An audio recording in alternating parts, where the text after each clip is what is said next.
What would you do if the one person you loved most, your daughter, the child you poured your whole heart into raising, suddenly won $10 million and threw you out of your own home without a second thought, not realizing that the winning lottery ticket had your name on it? It sounds impossible, right? But that's exactly the nightmare I had to live through. I'm glad you're here. Stick around to the end and let me know which city you're watching from. I want to see how far my story reaches. My name is Ruthann Quinn. I'm 68 years old, and life has taught me more than I ever asked for. I'm the mother of one daughter, April, and even though the road was never smooth, I gave her everything I had: my hands, my early mornings, my quiet moments, and my faith. I was just 21 when I found out I was pregnant. April's father was a coworker at the restaurant where I washed dishes on the night shift. He had that kind of easy charm that's dangerous when you're young and lonely. But the second I told him I was keeping the baby, he disappeared. Stopped taking my calls, switched shifts, and then one day, he just wasn't there anymore. No goodbye, nothing. Just me and this growing weight inside me. I didn't have many options, so I packed up and moved into a tiny room in a small Ohio town. At first, it was a favor, a borrowed space. Then the owner, a widowed woman who said she felt sorry for me, started charging me a little rent. It didn't have a bathroom, just a bed with a wooden frame that creaked like it carried its own burdens, and a small gas stove I barely knew how to use. While I was pregnant, I did anything I could to earn a living. Scrubbing floors, packing pastries, helping a woman run her food stall on weekends. I wore my pregnancy like it was part of my work uniform. Some nights I cried into the quiet, mostly when I felt her kick. It wasn't sadness, it was fear. Fear of not knowing if I could really do it alone. April was born in a public hospital in December. On one of those freezing nights when the windows fog up with your breath. I didn't have anyone there, just a nurse with tired eyes and a doctor who looked more worn out than me. When they placed her on my chest, so small and red and real, I whispered her name into her ear, April. I named her that because it sounded like the future, like a fresh start, like hope. I wanted her life to be different. I wanted her to grow up without the weight I carried. I wanted her to dream without thinking of dirty dishes. Those first weeks were the roughest. I took her with me to work, cleaning offices at night with her strapped to my chest. Sometimes she cried. Sometimes she slept so soundly it scared me. I'd leave her in a car seat while I mopped empty halls. The security guards got used to me. They'd bring me coffee or hand me leftover donuts when they could. No one ever made me feel like I didn't belong. A few of them would even say, "Ms. Ruthie, your little girl's gonna be someone special. You can just tell." When she turned 3, I had to leave her with Mrs. Rosa, a woman down the street who watched kids at her house. Her place always smelled like beans on the stove, and the living room was scattered with chewed-up toys. I started my shift at the bakery at 4 in the morning, baking rolls, pastries, and turnovers. I'd get off around 6 in the evening, bone-tired, but always bringing April a little treat when I picked her up. At night, she came with me to clean. While I scrubbed floors and wiped down office bathrooms, she'd sit on the floor with her crayons and draw. She grew up watching me make every penny count, patching up my own clothes while buying her the nicest ones I could afford. I never let her go to school without lunch, even if all I had was a peanut butter on saltines. She always had her sandwich and juice box. I never dated again. I didn't want my daughter growing up watching men come and go, like our home was some kind of motel. It just didn't feel right. While other women spent their weekends putting on lipstick and heading out, I stayed home, darning socks and checking April's homework. It wasn't some big sacrifice. It was a decision I made and never once regretted. As time passed, she started doing really well in school. She always had a thing for books. Instead of asking for dolls, she wanted secondhand novels. In 5th grade, she won first place in a reading contest and got a certificate at town hall. I cried that day. I watched her walk up on stage in that yellow dress, her hair braided, wearing the shoes I'd bought on layaway. I cried openly. A woman next to me asked, "Is that your granddaughter?" And I answered proudly, "No, that's my daughter." When she turned 12, she started playing around with makeup. She'd lock herself in the bathroom and come out smelling like bargain perfume with her lips pink as bubblegum. I never scolded her. I just watched, wondering how she'd grown so fast. She'd stare into the mirror like the world owed her something, like she already knew she had something special. And she did. She always had. When she was 15, I was rinsing kitchen rags when she said, "Mom, when I'm grown up, I'm going to have my own makeup brand. You'll see, you won't have to work anymore." I didn't answer right away. I wrung out the rag, ran my hand through her hair, and said, "Well, I hope so, honey. But if it doesn't happen, that's okay too. I'm here. As long as you're a good person, that's all that matters to me." I don't think she really got it. She just smiled like someone handing out promises without knowing how high the sky really is. Then she walked off to her room, and I stayed there with wet hands and a full heart. Because even though life had taught me not to hold my breath for miracles, I always believed in that little girl. It was a Thursday in early September, and the sky was a dull gray that looked ready to burst. I woke up at 5, after working half a century, your body doesn't need an alarm, and went into the kitchen to bake 4 trays of sweet rolls and a small batch of donuts. At 6:15, I packed them into a cardboard box, pulled on my worn-out wool sweater, and walked 2 blocks to the local coffee shop to drop them off. They don't pay much, but they're reliable, and those few bucks always make a difference. I came home, washed my hands, and by 10 I was headed to the market with my old canvas bag. I needed milk, eggs, a couple pounds of rice, and a little basil for the green chili stew I planned to make on Sunday. The air smelled like wet dirt, and the clouds hung so low it looked like they were trying to brush the rooftops. On my way back, I walked down the main avenue and past the gas station where I usually grab a cup of ginger tea from the machine. Joey, the young man behind the counter, always says, "How's life treating ya, Miss Ruthie?" And I always tell him life's like an old truck, slow, but it gets you there. That morning, the tea machine was out. Maybe the power was acting up. But on the counter, I saw a crooked sign for the cardboard was slanted, and the prize amount, Death $0, glowed in red. I felt a pull. I opened my coin purse and saw I only had $3.10. The ticket cost $3.20. I looked at the coins, wondering if I should just hold on to them, but old habits die hard. I've been buying tickets on and off since April started middle school, always holding on to that silly hope that someday I could slow down a little. I looked up at Joey and said, "I'm a dime short, son. Can you spot me? I'll bring it to you tomorrow." The boy chuckled and said, "Don't you worry about it, Ms. Ruthie." He rang it up. "Pay me tomorrow." I gave him the $3, and he handed me the thin slip of paper, still warm from the printer. The numbers sat between 2 barcodes, trapped like tiny inmates behind bars. I folded it neatly and tucked it into my canvas bag, right next to the can of evaporated milk. The walk back felt quick. A soft drizzle had started falling, the kind that soaks through your clothes and chills your bones before you know it. When I walked into the living room, April was stretched out on the couch, her face slathered with a green cucumber mask. She had both hands wrapped around her phone, scrolling endlessly like she was flicking away invisible flies. "Did you eat yet?" I asked, nudging the door shut with my elbow. "Later," she mumbled without looking up. The mask cracked a little when she talked. I went over to the fridge, pulled down a couple drawings, one from Liam, one from Sophia, and with the little Virgin Mary magnet, I pinned the lottery ticket right in the center. For a moment, I felt a flicker of hope, but I laughed at myself and said out loud, half joking, "If I win, I'll buy a little house on the lake and sleep till noon." April let out a sound that landed somewhere between a snort and a scoff. Maybe it was the mask. Maybe it was my dream. I didn't take it to heart. Everybody's allowed to dream about something. I put the groceries away, rinsed the rice, and tossed in a clove of garlic before setting it on the stove. Around 4, the drizzle had turned sharp, like tiny pins falling from the sky. I had to string the towels inside the living room because the rain outside had picked up the scent of wet earth drifted through the window crack. We stayed in. April stayed glued to her phone while I folded laundry fresh from the dryer and sorted through the week's bills. Not a word between us, just the steady drum of rain on the tin roof. When evening came, we had refried beans and cinnamon coffee for dinner. April picked at a couple tortillas, then said she'd ordered sushi and wasn't hungry. I cleared her plate, scraped what was left into a bowl, and saved it for the next morning.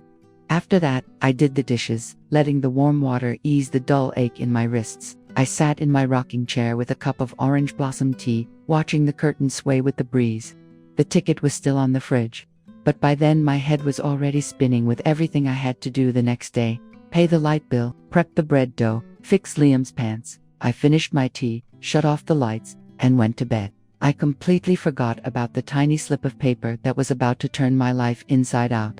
That night, I slept easy, my body worn down and comforted by the sound of rain, thinking Friday would be just another day. I had no clue that fate was cooking up a storm of its own.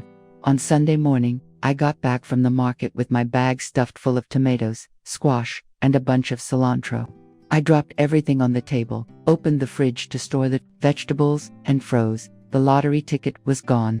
The Virgin Mary magnet still clung to the door, but the paper was missing. My stomach flipped. I pulled off Sophia's drawing, the water bill, the photo from Liam's first communion. Nothing. I opened the egg carton, dug through the crisper, peeked behind the sweet tea pitcher. Nothing. I checked the front of the fridge, moved the salt, lifted the placemats, dumped out the bag of stale bread, even flipped the recycling bin. Not one shred of paper.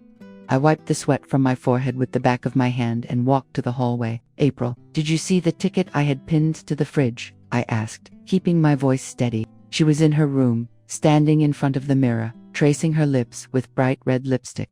Without looking at me, she sang out, "I didn't touch that stuff, Mom. It probably fell," and kept doing her makeup like nothing was wrong. I nodded without saying anything. I didn't want to fight. Maybe it had slipped off, and one of the kids crumpled it while playing. Still, something kept buzzing in the back of my mind all day.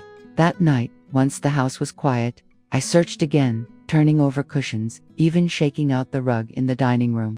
But it was gone, like smoke. 2 days went by, and Tuesday rolled in. It was getting dark when I heard the key in the lock. April walked in late, clouded in expensive perfume, swinging a designer handbag on her arm and wearing a tight dress that made her walk stiff.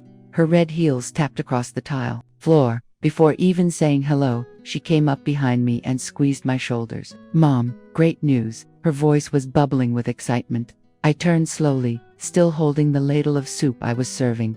"Great news about what, honey?" She put a hand to her chest like a movie star and said, "I won the lottery. The grand prize." I stood frozen, the ladle dripping onto the stove. My glasses fogged from the steam, but I could still see her eyes lit up and practically bouncing.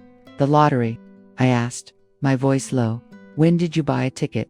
She adjusted her purse and looked off to the side. "Last week, when I was out with my friends," she said quickly. "I bought it just for fun. I never thought it'd actually win." I didn't say anything. The soup started to boil over, and I had to lower the heat. She kept on talking, pacing around the kitchen. "I've already spoken with some accountants," she said while checking her reflection in the dark window. "I'm signing papers soon for a new house. A big one, in the fancy part of town. Can you believe it?" I just watched her, silent. Her heels echoed off the floor. I took a slow breath, my throat dry. "Unhung." That's all I could say. She moved closer, waiting for me to celebrate with her. "Mom, it's a blessing. We're going to be okay." But the way she said it, it was already clear the blessing was hers, not ours. I rested my hand on the table and asked just one more thing. "So you bought your ticket all by yourself, without me?" She tucked a strand of hair behind her ear. "Yeah, Mom. It was just one of those lucky moments." I forced a smile, or at least tried not to frown. My skin tingled from the soles of my feet to the back of my neck. I didn't press it. I served 2 bowls of soup, but she said she'd already had sushi with her friends. She dropped her handbag on the couch, turned up her music, and closed her bedroom door. That night, I washed the dishes slowly, careful not to splash water, like I didn't want to wake the house. I made a cup of cinnamon tea and sat down in my rocking chair.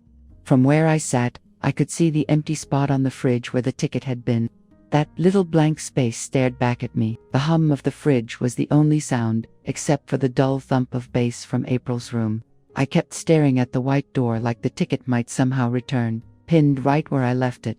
But it didn't. What I felt wasn't just disappointment. It was something heavier. Not just the ticket gone, but something deeper cracking inside me. A silent voice started whispering from deep in my chest, and it kept repeating that real luck doesn't usually come wearing red heels. I turned off the living room light and went to bed. Before I slept, I opened my little notebook and wrote the date, Tuesday. April says she won the lottery. I tossed and turned most of the night. Every time I closed my eyes, I saw that empty patch on the fridge like a gap in the air. I didn't cry. You don't cry over paper slips at my age. but you do learn to listen when your heart starts beating differently. And mine, from that moment on, kept a new rhythm, warning me that something wasn't right. After she said she'd won the lottery, something in April changed. Her voice had an edge. She shut her door every time her phone rang. She walked past me when I offered her coffee, like I wasn't there. I still cooked, still washed clothes, still took Liam and Sophia to school, because kids don't care about jackpots or cold shoulders. A week after her big announcement, a young woman showed up wearing a purple uniform. She had an app opened and 2 laminated ID badges. "Who are you, dear?" I asked, while putting away the dishes. "The hourly babysitter," she said without looking up. "Mrs. April hired me."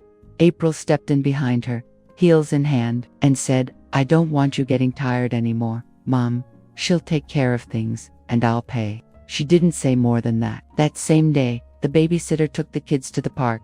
I stayed home folding laundry in silence, feeling like the walls of the house were closing in around me. In the evening, I asked what she wanted for dinner. April answered from the hallway, without stopping, "Just order something from an app." I already ate. Little by little, I stopped being needed. I didn't iron her blouses anymore, didn't check Liam's homework, didn't pick out fruit at the market. I became like an old piece of furniture, respected but in the way. Friday came. I made creamy chicken enchiladas for everyone, like I always did. Liam said the sauce was really good. Sophia got sour cream on her cheeks. But April barely touched her tortilla. After dinner, while I was clearing the plates, she stood in the kitchen doorway with her arms crossed and spoke slowly, like she was handing down a verdict. "Mom, I think it's time you found a place of your own." She said it calmly, no hesitation. The spoon slipped from my hand into the pot. "Am I in your way?" I asked gently. "It's not that," she said with a shrug. "I need my space. There are big plans, and you don't fit in, Mom," I offered. "I can stay in the basement. I won't get in the way. Just tell me if you need something." She rolled her eyes like I was speaking a different language. "Please, don't make me feel guilty." She smoothed the front of her dress. "I've already paid you back for my whole life." I felt her words hit me in the chest, but I took a deep breath. "All right," I said. "At least give me some time to find a room to rent." She didn't answer. She just turned around and walked down the hall. I heard drawers being pulled and a suitcase zipping. A few minutes later, she came back dragging my old suitcase, the one I used when I went to baking fairs, and left it by the front door. "Your things are in there," she said quietly. "I called you a cab. It'll be here in 20 minutes. I looked out the window and saw the clouds had cracked open into a heavy rain.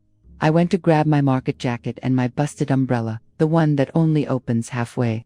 I slid into my flat shoes and called for the kids. Liam ran to me. "Are you leaving, Grandma?" he asked, clutching my skirt. Before I could answer, April's voice rose from the stairs. "Kids, to your room. Leave your grandmother alone." I kissed their foreheads quickly before they could argue. Sophia handed me a crumpled drawing, and I slipped it into my purse with my scarf. April didn't come closer. She stood near the light switch, waiting. I opened the front door, and the wind hit me like a splash of ice water. The rain was pouring down, pounding on the carport roof. "Take care," she said with no expression. I nodded, lifted the umbrella, and stepped onto the porch. As I took the first step, I heard the lock click behind me, firm and final, like the last punctuation mark in a story between mother and daughter. I held the suitcase in both hands. The handle let out a creak. I walked down the 2 steps, the water rising past my ankles. I didn't look back. I was afraid if I turned around, the bitterness would reach me through my eyes. The cab pulled up quickly. I got in, soaked, my umbrella dripping onto the seat. The driver, a gray-haired man, looked at me in the rearview mirror. "Where to, ma'am?" I held on to Sophia's drawing. It still smelled like crayons. "Take me to St. Philip's Church," I whispered. "I'll figure out what's next from there." The car pulled away, tires splashing through puddles. Through the fogged-up window, I watched the house lights blur into the rain. I refused to cry. I reminded myself that if I had made it through nights of labor and days of back-breaking work, I could make it through the rain and a locked door. I closed my eyes, listened to the sound of rain on the car roof, and took a deep breath, like someone swallowing a lump in their throat and turning it into a step forward. Because even if April thought she'd paid me back for my whole life, I knew life hadn't finished sending the bill. That first night after the door slammed shut, I ended up with Mrs. Thompson, the woman who sells votive candles at the church entrance. When she saw me soaked and holding a suitcase, she dropped her rosary and pulled me into a hug. "Come in, dear," she said. "You can sleep here. I'll make do on the sofa." The wood frame of her cot creaked as I set down my things. I didn't go into detail. I just mumbled that April needed space and I was looking for a place to stay a few days. Mrs. Thompson didn't ask questions. That kind of quiet understanding is worth more than gold. Mornings at her place smelled like reheated tortillas. I'd get up before sunrise, put water on for tea, sweep the little patio, and hang up the cloths she used to clean the saints. The work settled me. It helped keep my mind from spiraling. On Monday afternoon, digging through my tote bag for a dry jacket, I found a crumpled receipt. I laid it flat on the table. It was the grocery slip from the Thursday I bought the ticket. The last line read clearly, "1 Megalotto ticket. Cash payment $3.20. My heart skipped. There it was, the date, the time, the 10-cent difference. I remembered my striped sweater, the gray clouds, the smell of gas at the pump. I told myself, "Ruth Ann, this might be important." At dawn, I caught the Route 12 bus to the gas station. It cost me a couple bucks and 2 cold drips from the leaky roof. When I stepped inside, Joey at the register grinned. "Ms. Ruthie, did you bring me my dime?" he teased. "Of course," I said, showing him the coin. "But I'm here for something else, son." I leaned in on the counter. "Do you still have the security footage? Last Thursday, just before 10, I bought my ticket here. I need that recording." Joey blinked, then nodded. "Yeah, we've got it. I remember, 'cause it's the day you forgot your change." He started typing on his phone. "I'll let the manager know so he can make a copy." He made the call, right in front of me. I dropped the dime into the tip jar and stepped outside to wait under the metal awning. The air smelled like diesel and tamales from the street stand. That smell made me think of April as a kid, biting into a tamale and sucking out the sauce from the husk. But I pushed that memory away with a breath. It took Joey 3 days to call. "Ms. Ruthie, your USB drive with the video is ready. Come by whenever you want." I went right away. He handed me a sealed plastic bag. Inside was the flash drive and a letter from the manager, confirming the recording's authenticity. On their monitor, I saw a snapshot of myself, walking in, paying with the $3, promising to bring the dime, clear as daylight. I didn't wait. With the receipt, the letter, and the USB drive in hand, I took the bus to Mr. O'Malley's office. He's the lawyer who helps folks at church right there, Wills. The office was small, smelled like old coffee, and had yellowing files stacked everywhere. "Come in, Mrs. Quinn," he said in a soft voice. I laid out the papers, the screenshots, and my ID on his desk. I told him everything. The missing ticket, April's shift in attitude, that night in the rain. No drama. Just the truth. Mr. O'Malley didn't cut in. He just took notes, with a blue pen, and nodded now and then. When I finished, he folded his hands together. "You've got the receipt, a witness, and security footage. This is solid, ma'am." He pushed his glasses up his nose. "We'll file a claim with Megalotto. First step is freezing the funds. Then we petition for ownership." "How long will that take?" I asked, my throat dry.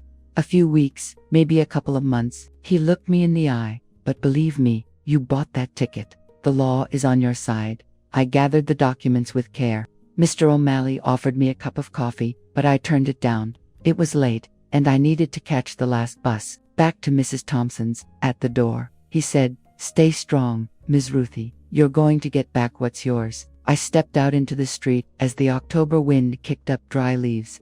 I didn't feel joy, and I didn't feel anger either. Just a steady kind of resolve, rooted deep like a cactus in dry soil. I looked up at the pink evening sky and thought, April thinks the world belongs to whoever grabs it first. But sometimes, the right things find their way home, all on their own. I shoved my hands in my pockets, fingers wrapped around the USB drive, and walked to the bus stop. Each step landed solid on the sidewalk. Maybe for the first time since I first held my daughter, I felt like life owed me something, and that I was finally ready to collect, with the law in one hand and my head held high. Thursday morning drifted into Mrs. Thompson's kitchen on the scent of coffee and toast. I was rinsing a couple of mugs when I heard her switch on the old TV for her usual morning news. The small set crackled to life and showed a bright studio bathed in blue light. Sitting there, in a white armchair, was April. She wore an ivory dress that looked tailored, her hair styled in soft waves like she didn't have a care in the world. The host beamed. Joining us today is April Quinn, America's newest millionaire, thanks to the Megalotto prize. April lifted her chin, self-assured, my stomach twisted, but I said nothing, just stood there with wet hands. Tell us, April, the host continued. What was it like growing up in your home? She folded her fingers neatly over her knees, took a long breath, and said, I grew up in a very negative environment, where people only knew how to live off of others. I promised myself I would break out of that cycle, and I did. Each word dropped like a stone into icy water. Mrs. Thompson glanced over, trying to catch my face. I dried my hands on my apron and reached into the cupboard like I was looking for sugar. Do you still have a relationship with your mother? The host asked. April smiled, that perfect, glossy kind of smile you see in catalogs. I've left behind everything that drained me. Sometimes, letting go is the only way to move forward. The interview wrapped up with canned applause. Mrs. Thompson changed the channel, maybe out of kindness. I sank into the chair, which let out a groan. I didn't say a word. Something inside me went cold. I couldn't tell if it was sadness or shame by proxy. The next day, while I was pulling laundry off the line, Mrs. Thompson's phone buzzed with notifications. She let me check the news on her account. There was April, stretched out on a velvet couch in some mansion, holding a glass of wine. The caption read, "Freedom comes when you cut the strings that tie you down." I scrolled through the comments. One said, "So proud. Getting rid of the old freeloader was your best move." And I saw that April had liked it. I felt something thud deep in my chest, but no tears came. Maybe it's my age, or maybe life had already wrung me dry. I set the phone down and kept folding the sheets, making each crease crisp. I didn't tell Mrs. Thompson or anyone. Silence became my coat, heavy, but it kept me upright. That same week, on a Tuesday night, the house was dark except for the dining room lamp. I sat there flipping through Mr. O'Malley's folder again for the 100th time. The grocery receipt, the video stills, the letter from the store manager. Then the phone lit up. A message from Liam, sent from the iPad April gave him for Christmas. "Liam, where are you? Grandma, I miss you so much." I stared at the crooked letters. He was still learning to write, but he'd managed that much. A softness broke through me, right at the center. I typed slowly, each word like a thread sewing something back together. "Me. We'll see each other soon, my love. Take care of your sister." 3 minutes passed with no reply. I pictured Liam hiding under his blanket, afraid his mother might catch him. I put the phone down, let out a slow breath, and stared at the floral tablecloth. I stood up quietly so I wouldn't wake Mrs. Thompson, set a pot of water on the stove, and dropped in a few mint leaves. The steam brushed against my face, clearing the fog in my mind. With the warm mug in hand, I sat back down and opened the folder. Inside the cover, I took a pen and wrote out a list. Thurs, Sept 3, ticket, purchased, store receipt, folio 5821, gas station video, 10 a.m., Joey as witness, manager's letters signed and stamped, O'Malley's statement, claim submission date. Every checkmark I made felt like a heartbeat. The tea cooled beside me, but I didn't notice. The real chill came from somewhere else, the slow realization that my daughter hadn't just stolen my prize. She was selling off my name to the public like it meant nothing. I closed the folder gently, wrapped it with a thick rubber band, and slid it under the seat cushion. Before climbing into my cot, I looked out the window, the empty street, a dog nosing through trash, a street light flickering in the wind. I whispered to myself, almost like a prayer, "Hold on, Ruth Ann. The truth doesn't have to shout to be heard." I turned off the light. The mattress creaked beneath me as I settled in. My heart felt as heavy as a sack of grain, but I drifted off thinking about Liam, about his "I miss you," about that quiet thread of love that no amount of money or cameras could ever cut. Because love, unlike money, can't be taken. On Monday at dawn, the cheap phone Mrs. Thompson lent me buzzed on the nightstand. I answered, still half asleep, and heard Mr. O'Malley's steady voice. "Mrs. Quinn, I have good news. The Megalotto office has received the complete file. They're reviewing the legality of the initial claimant." He paused, "and they've marked our case as high priority." My heart nudged forward, just a little. I thanked him softly, not wanting to wake Mrs. Thompson.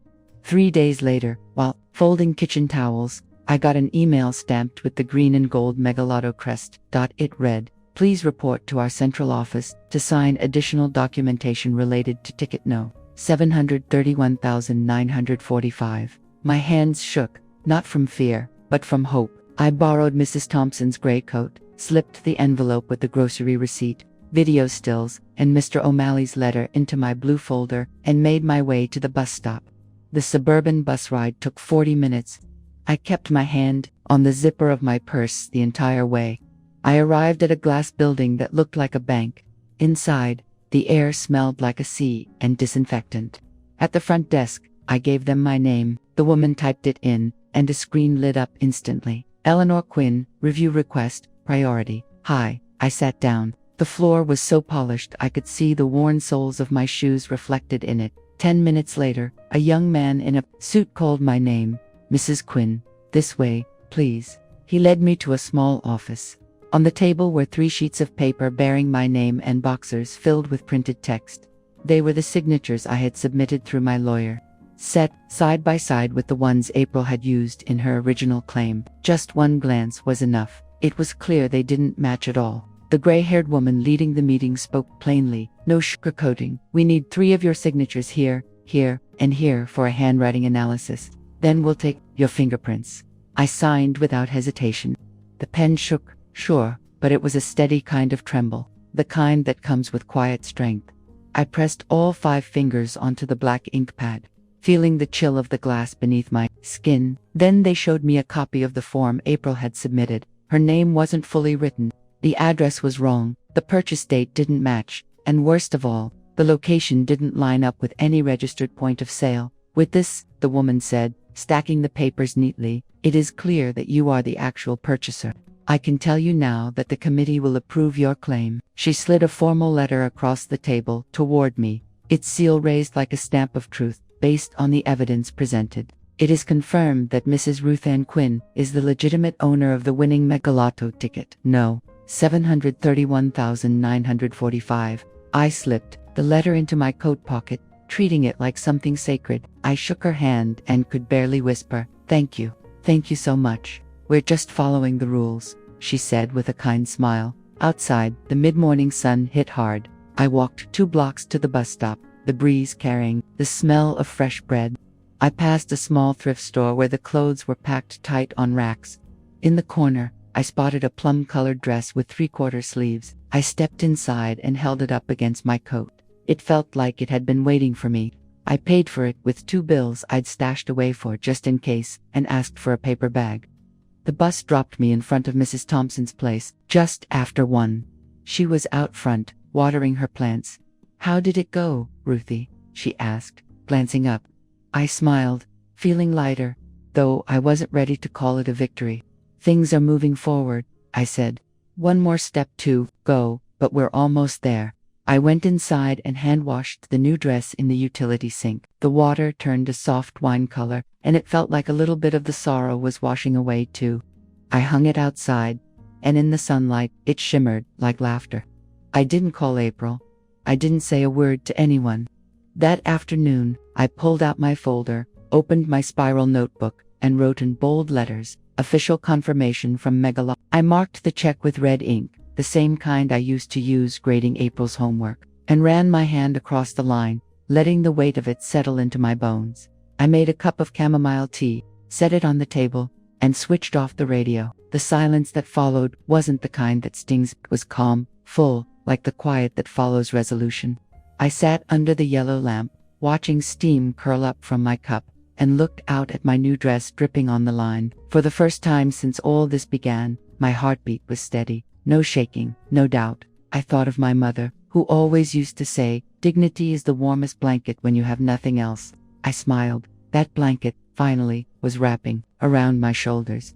Monday came with the scent of reheated coffee and damp earth. As I helped Mrs. Thompson hang towels in the yard, a notification buzzed on the church's loaned phone. I opened the link, and there she was again, April, perched on a velvet chair, wearing ivory silk pajamas, one leg crossed, a glass of Prosecco in hand. The caption, bold and glossy, read, "When you cut the cord called obligation, you can fly higher than the sky." Mrs. Thompson clicked her tongue. "Oh dear, who is that?" "My daughter," I said quietly. I handed the phone back. to her and kept hanging the dishcloths, though the clothespins trembled between my fingers. At noon, while I was seeding chilies for a stew, Mr. O'Malley sent me a voice message. Ms. Ruthie, Regional Trust Bank has just frozen your daughter's accounts. The deed to the house is also under review until the ownership of the prize is clarified. I recorded a short reply. Thank you, Mr. O'Malley. I'll be waiting. Mrs. Thompson looked at me with raised eyebrows. Does it weigh on you? She asked. It hurts me that she doesn't learn, I said. But you reap what you sow. 3 days later, right before sunset, my phone wouldn't stop buzzing. The screen lit up. April. I let it ring. On the third call, I answered. Hello, Mom. Her voice was shaky, like she was out of breath. Why are you doing this to me? Calm down, honey. Just breathe. I heard a door slam, followed by the sharp echo of heels on marble. They froze my cards. The IRS is all over me, she cried. Tell me it wasn't you. I settled into my chair. I didn't lift a finger against you. I only asked the lottery to respect the truth. The truth. Her voice cracked. You're destroying my life. April, you built your life on a ticket that wasn't yours. You know that. I need it more than you do, she yelled. What do you need all that money for? You don't even travel or buy clothes. I need it to sleep peacefully, honey. The money is the least of it. Justice is not, I said, steady. On the other end, there was a long sigh. Look, Mom, she said, trying to soften her voice. We can work this out. I'll give you a part of it, okay? A few million so you can buy your little house. What do you say? I'm not negotiating for a handout, April. I'm taking back what I earned over a lifetime. Her voice snapped again. You're selfish. You're not thinking about me or your grandchildren. They're going to suffer. And did you think about me when you left me in the rain, with my suitcase dripping? I asked, still calm. Silence. I could hear the hum of her air conditioning and, faintly, a TV drama in the background. Mom, she whispered after a moment, please, give me a way out. The way out is the truth. I'm giving a press conference tomorrow. I'm not going to destroy you. I'm just going to tell them how things happened. Don't do it, she shouted. People will make fun of me. People make fun of themselves. Honey, they don't need my help. There was a dull thump, maybe her hand hitting the wall. You're going to regret this, she said, voice tight with tears. I hope you never have to regret anything, I replied. Take care, April. I hung up slowly. My pulse stayed steady, not a single jolt of adrenaline. Mrs. Thompson appeared in the doorway with 2 steaming mugs. I heard shouting. She said, do you need chamomile or valerian tea? Chamomile is fine. I took the mug. Tomorrow, I'm speaking to the press. What if she causes a scene? She asked, worried. I'm not looking for a spectacle. Just clarity. I smiled at her. The truth can be told in just a few words. We sat facing each other, the steam fogging up Mrs. Thompson's glasses. Sometimes, she said quietly, justice hurts more than injustice. But it heals better, I replied, blowing on my tea. You have to open the wound to let it drain. That night, before bed, I opened the cardboard box where I keep old keepsakes. I took out the plum-colored dress I bought the day the lottery finally recognized me. I laid it across the bed and ran my hand over the fabric like it was peach skin. Then I found my black patent leather shoes, polished them with an old rag, and left them shining.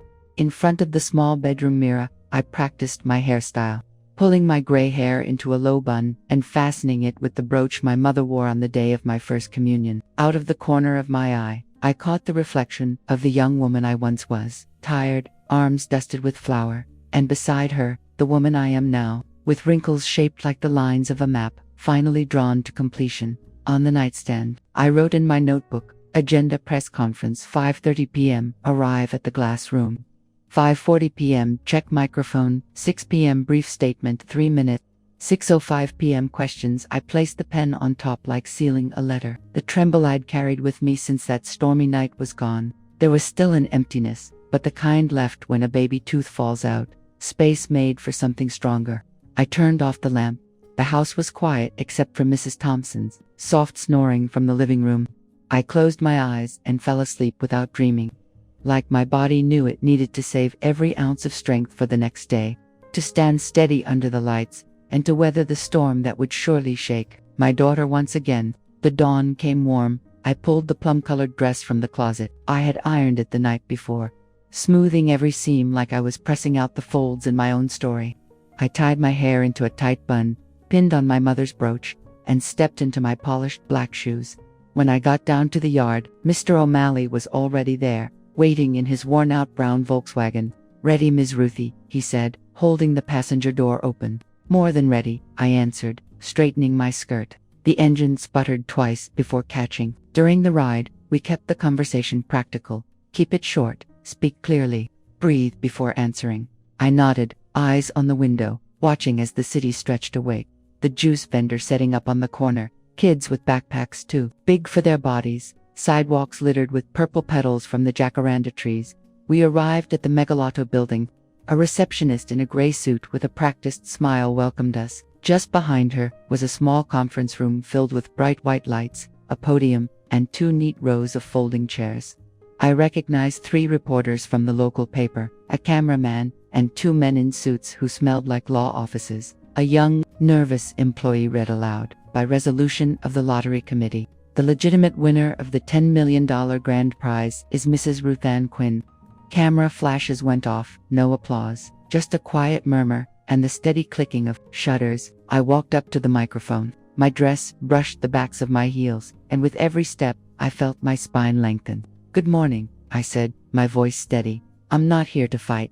I'm here to confirm something that has always belonged to everyone, the truth." "Thank you." I stepped back. A journalist raised his hand. "Ma'am, what would you say to your daughter?" I looked him straight in the eye. "That I love her," I answered, "and that mistakes are teachers too." Silence fell again. I signed 3 sets of papers and 1 document with a red seal confirming the official transfer of the prize. I placed the folder inside my worn leather purse. Mr. O'Malley gave me a thumbs up, and we walked out quietly. I didn't want to head straight back to Mrs. Thompson's. I asked Mr. O'Malley to drop me off at Regional Trust Bank. I walked through the lobby, which smelled of chilled air and the toasted bread from the coffee shop next door. I approached the new accounts desk.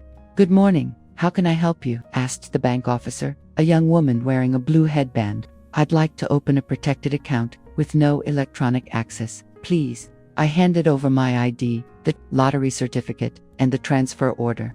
She looked at the numbers and blinked hard. The zeros made her pause. She typed, printed documents, explained the security steps, and handed me a physical token, which I tucked into my bra. "Would you like a wealth advisor?" she offered.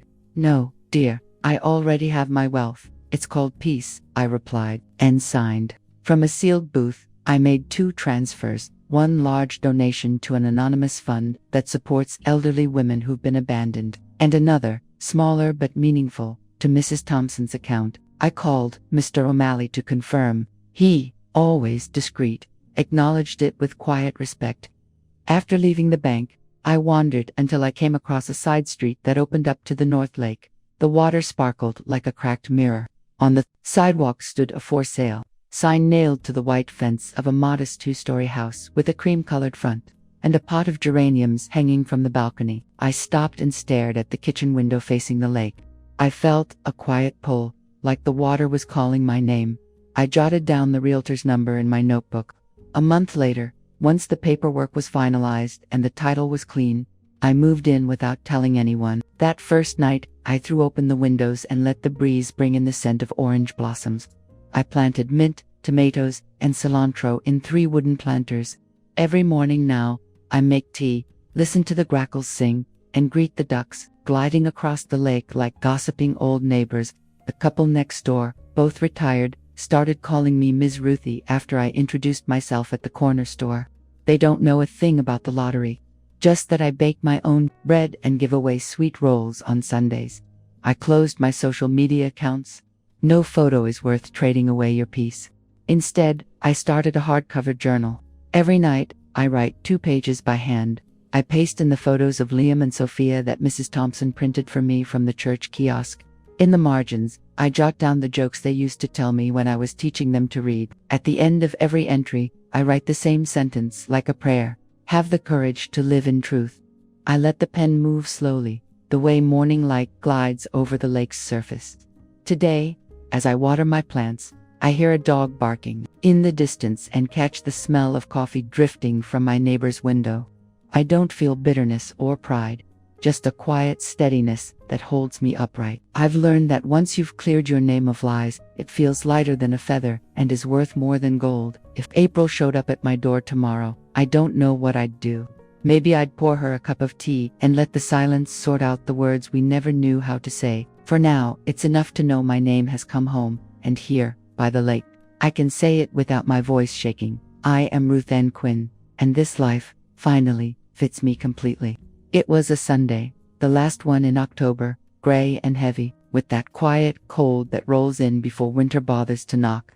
I was in the garden, trimming rosemary and a few bougainvillea branches for the kitchen vase. Then, knock, knock, knock. 3 solid knocks that made the metal mailbox rattle. I didn't rush. I set the shears on a flower pot, wiped my hands on my apron, and straightened my blouse. At the front door, I saw April through the screen. No purse, no coat, dark circles under her eyes. Her hair, once styled to perfection, stuck to her forehead like wet thread. "Mom," she said, her voice cracking, "I have nothing left." I opened the wooden door but stayed behind the screen. I nodded without saying, "Come in." She looked around and swallowed hard. "You took everything from me," she whispered. "The house, the car, everything." "What I did," I said, "was take back what I paid for with my own coins." April took a deep breath, her eyes welling up. "Are you happy?" she asked, her voice tinged with anger. "Did you throw a party when they foreclosed on me?" "No, honey." I shook my head gently. "A child's shame is never something to celebrate." She rubbed her temples with both hands. "I even lost my grocery card. I don't even have enough for beans." "I'm sorry to hear that," I said. "Not about the money, but because you lost your decency before you lost your wallet." She leaned against the doorframe, barely audible. "I need a roof over my head, Mom. Just for one night. This isn't a soup kitchen or a shelter, April. You don't get to come and go when it suits you." Her jaw trembled. "You're cruel," she shouted, voice raw. "I always knew you hated me." "Don't be mistaken," I said quietly. "I was your umbrella when no one else was. You're the one who threw me into the puddle. Today, I'm just keeping my roof dry." She stepped back, shoulders slumped. "So, you're just going to leave me on the street? I'm going to leave you, where your choices landed you? But the street teaches you things, honey. A roof can sometimes make you forget." I heard her choke back tears. "Mom, help me," she whispered, her voice soft like a child's. I didn't say anything right away. Then I added, "Get professional help. Knock on some doors. Talk to the bank. I'm not your lifeboat anymore." April's fists tightened. "You're the one who ruined my life," she shouted. "I'm only your mother," I said calmly, "and mothers defend themselves, too." I closed the wooden door without slamming it. The lock clicked with a quiet finality, like a tired sigh. From behind the wall, I heard her footsteps slowly retreat, heavy with aimless resentment. I went back to the kitchen, strained a cup of cinnamon tea, and sat by the window. The clock read 5. The still lake reflected the gray sky above. I finished the last sip slowly. The bitterness stayed at the bottom of the cup, not in my mouth. The next morning, still in my robe and slippers, I heard the ring of a bicycle bell. I peeked through the curtain. Liam, 11 now, was pedaling with careful balance. Sophia was perched on the frame, school backpack strapped on, a paper bag of sweet rolls in her arms. They didn't knock, they just waited quietly. I stepped out onto the porch. Grandma Liam grinned, hopping off the bike. "You remembered the way." "Always," I winked. I opened the gate, and they tiptoed in. I led them to the breakfast table. I had a pitcher of warm oatmeal drink ready and poured it into 3 little glasses. Sophia held out the bag. "We brought bread," she said gently. "We bought it with the money our teacher gave us for doing extra homework." "Thank you, my sweet girl." I tore a roll in half. "It always tastes better when it's shared." We sat together in quiet comfort, just the sound of spoons and a blackbird's song outside the window. Liam looked at me seriously. "Are you mad at Mom?" I stepped on the question softly, like stepping on gravel without making it crunch. "Anger's heavy," I told him, "and a grandma's back can't carry much anymore. I only carry what fits in my hands. You too." Sophia wrapped her arms around my waist, and her cheap shampoo filled my chest with something close to peace. Liam wiped his oatmeal mustache and whispered, "If Mom says we can't come back, we'll find another way. I already know how to sneak over the school fence." I smiled and brushed his bangs from his forehead. "No need to be spies. This house will always have a place for you, even if it's just the porch. Before they left, Sophia reached into her backpack and pulled out a paper folded into fourths. It was a drawing of her, Liam, and me under a red roof. Beneath it, in her handwriting, were the words, "Grandma's house, free entry." My eyes welled up, but I blinked quickly so they wouldn't see. I walked them to the door. The sun had broken through the clouds, casting silver across the lake. I helped Sophia climb back onto the bike frame. Liam placed his feet on the pedals. "See you soon, Grandma," he said. "I'll be here," I replied, with bread and warm drinks. They pedaled down the gravel path. I waved until the sound of the bell faded. I tucked the drawing into my journal, next to my usual line. I closed the cover slowly, like sealing a treasure chest, and I understood, as the scent of rosemary from the table filled the room, that sometimes love comes back on a bicycle without a sound, and all you need to do is leave the door open just enough for it to find its way to your table. Everything else, the noise of the world, stays outside. Inside, there's only space for sweetbread, warm drinks, and exactly what my heart can hold. My name is Ruth Ann Quinn. I've lived 68 years with a heart weathered by time, but never emptied of faith.